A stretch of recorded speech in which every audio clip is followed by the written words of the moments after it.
હવે ઉદાહરણ 3.7 એક પર્વતારોહક જમીનથી 490 મીટર ઊંચે પર્વતની ધાર પર ઊભો છે. તે એક પથ્થરને સમક્ષીની દિશામાં 15 મીટર પર સેકન્ડના પ્રારંભિક વેગથી ફેંકે છે. હવાના અવરોધને અવગણતા પથ્થર કેટલા સમયમાં જમીન પર પડશે તે શોધો તથા જમીન પર અથડાતી વખતે તેનો વેગ શોધો. g બરાબર 9.8 મીટર પર સેકન્ડ સ્ક્વેર લો. બરોબર, તો આ પણ પ્રક્ષિપ્ત પદાર્થનો કિસ્સો જ થયો. બરોબર, જો 490 મીટર ઊંચે પર્વતની ધાર ઉપરથી એક પથ્થર સમક્ષિતિજ દિશામાં ફેંકે છે, તો સમક્ષિતિજ દિશામાં તેનો પ્રારંભિક વેગ 15 મીટર પર સેકન્ડ થયો. તો સમક્ષિતિજ દિશાનો પ્રારંભિક વેગ 15 થયો, તો સમક્ષિતિજ દિશાનો ઉર્ધ્વ વેગ જે છે એ 0 થશે. બરોબર, તો t બરાબર 0 સમયે એ 490 મીટર ઉપર છે. હવે હવાના અવરોધને અવગણતા પથ્થર કેટલા સમયમાં જમીન પર પડશે તે શોધવાનું છે. બરોબર, તો હવે આ પથ્થર જ્યારે જમીન પર પડે ત્યારે તેને ઉર્ધ્વ દિશામાં કાપેલું અંતર 490 મીટર થશે. પ્રારંભિક સ્થાન તેના જે છે આપણે 0 લઈ લઈએ. તો અહીંયા આપણી પાસે ગતિના સમીકરણો જે છે કે x બરાબર x0 પ્લસ v0 xt અને y બરાબર y0 plus v0 yt plus half ay t square.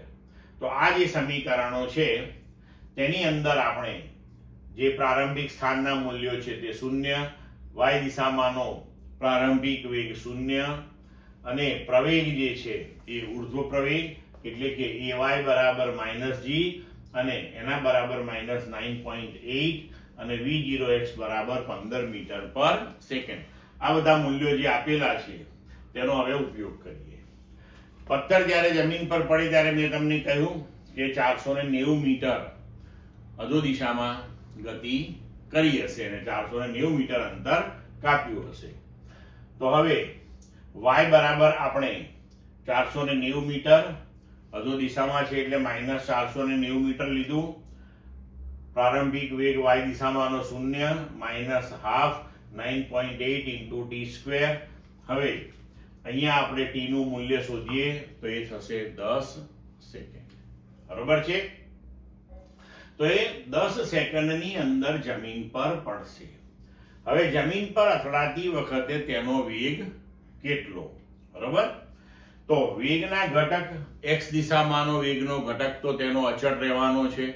બરોબર, તો એ 15 મીટર પર સેકન્ડ આપણને આપ્યો છે. તો y દિશામાંનો વેગ જ્યારે જમીન પર અથડાશે ત્યારે કેટલો? તો તેના માટે આપણે સમીકરણ વાપરીએ v બરાબર v0 વત્તા at એટલે કે vy બરાબર v0y માઇનસ gt, કારણ કે a બરાબર માઇનસ g અને y દિશામાંની આપણે ગતિ વિચારી છે. તો v0y એનું મૂલ્ય આપણને આપેલું છે 0 એટલે v0y 0 છે. આપણે vy શોધી રહ્યા છીએ, તો vy બરાબર 0 માઇનસ 9.8 સમય આપણને મળી ગયો 10 સેકન્ડ.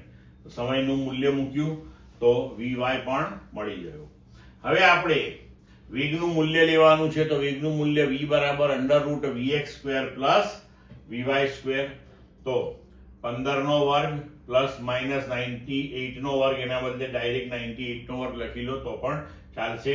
આપણો જવાબ આવશે 99 મીટર પર સેકન્ડ. ક્લિયર મિત્રો?